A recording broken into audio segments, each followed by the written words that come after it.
voilà, quand je parle de la journée des droits des femmes dans mon entourage, il y a souvent la question qui émerge, mais pourquoi simplement parce qu'il faut encore qu'on lutte un peu pour avoir les mêmes droits qu'un humain.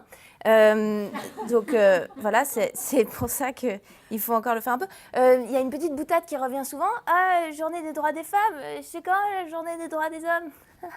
Mais c'est tous les autres jours où on vous laisse la vie sauve pour que vous ouvriez des bocaux de temps en temps.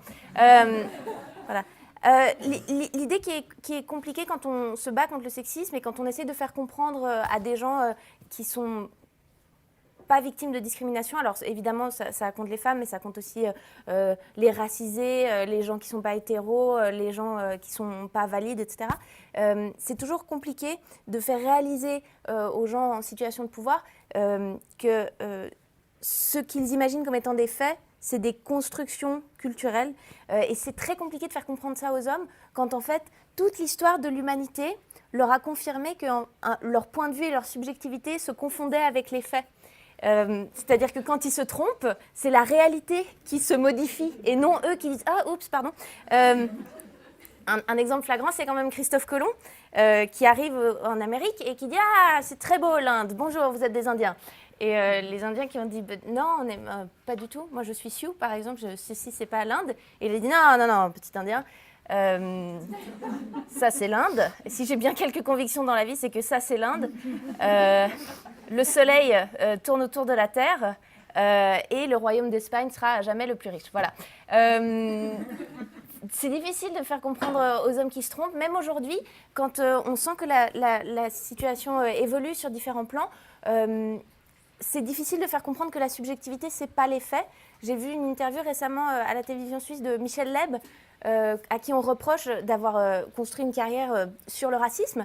Et quand on lui dit aujourd'hui, c'est un peu compliqué ce que vous faisiez à l'époque, il dit mais pas du tout. Mais moi, je suis pas raciste. J'avais toutes les bonnes intentions du monde. C'est intéressant comme défense. C'est un peu comme si on se baladait dans la rue, puis on mettait des coups de batte aux gens, puis on disait mais non, c'est des caresses, puisque moi je suis gentil. Ça fait quand même beaucoup de frais de dentiste pour tout le monde, je veux dire, de mettre des coups de batte à tout le monde. Ce que je trouve particulièrement compliqué quand on est une femme aujourd'hui dans le monde du travail, c'est l'idée qu'il va falloir faire avancer tout ça et en même temps se retenir pour le faire de foutre le feu. Parce qu'on a remarqué récemment dans l'actualité mondiale que quand on essayait de faire entendre un message avec un peu trop de véhémence, ça vexait les gens qui étaient déjà au pouvoir avant. Du coup, on l'a vu aux États-Unis, hein, les mecs, quand on leur dit « Ouais, ce serait bien de donner des droits aux femmes, aux homosexuels », il y a eu une espèce de crise de nerfs, du coup, ils ont élu un fasciste. Donc, c'est ça qui est très compliqué, c'est que on sort de millénaires d'humiliation et de discrimination, et qu'au moment où on dit « Excusez-moi, il faudrait quand même que ça change », il faut quand même le faire en se disant « Faut pas les vexer ». Faut quand même des trésors de sérénité pour dire « Pardon, alors vous êtes en train de me marcher dessus, mais c'est ma faute, j'étais sous votre pied. C'est une erreur, autant pour moi. » C'est difficile, voilà, de combattre la misogynie à cause de ça. Il y a un truc qui m'embête, moi, c'est que encore aujourd'hui, il y a, quand on complimente une femme sur son physique, un vocabulaire qui souvent fait plus peur que plaisir. Il y a toute cette métaphore filée de la guerre que je ne comprends pas, et des armes.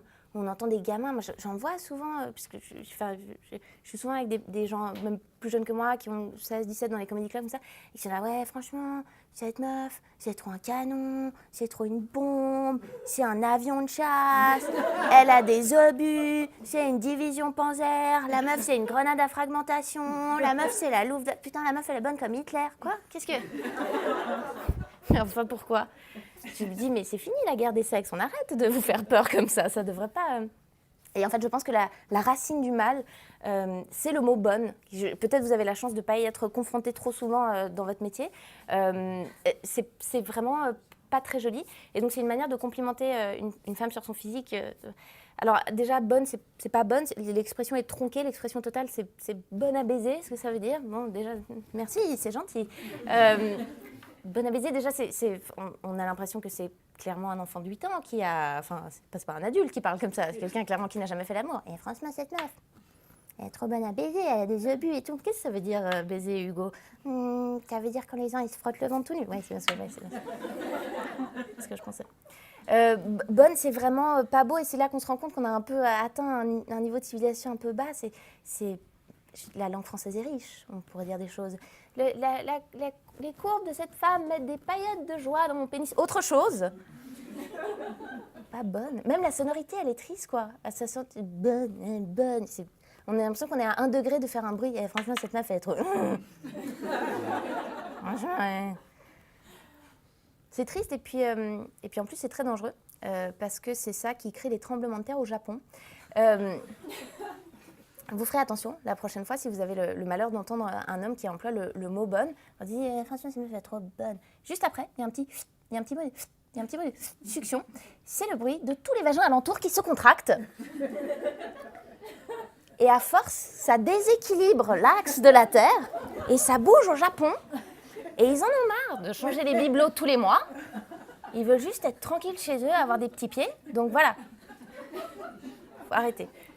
Donc voilà, en conclusion, c'est pour ça que je voulais dire que voilà, les mots sont importants et c'est pour ça que je suis très fière d'être avec vous aujourd'hui. Non seulement parce que c'est capital que les femmes acquièrent une plus grande voix dans le débat public, et puis aussi c'est capital que les journalistes puissent conserver la leur. Voilà, c'est tout. Merci beaucoup.